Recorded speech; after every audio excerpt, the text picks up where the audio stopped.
Ms. Wakefield Gamble, please. Good evening. My name is Teresa Wakefield Gamble. I live in District 3, but I was raised in District 7.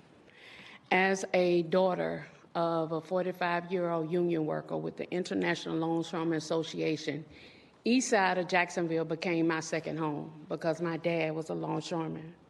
And I'm standing before you today to remind the City Council about the Consolidated Agreement that you all agreed upon back in 1967, that you was going to address the urban political reform in our community.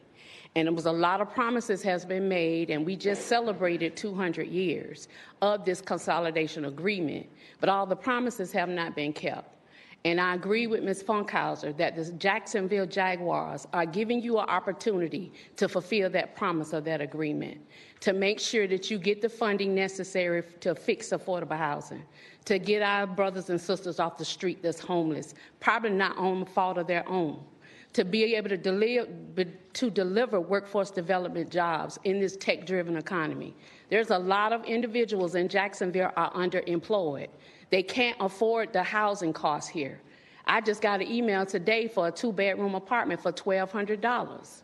There is impossible for members in Jacksonville to have to be struggling, and all of us pay taxes. All of us contribute to this budget that you all are considering.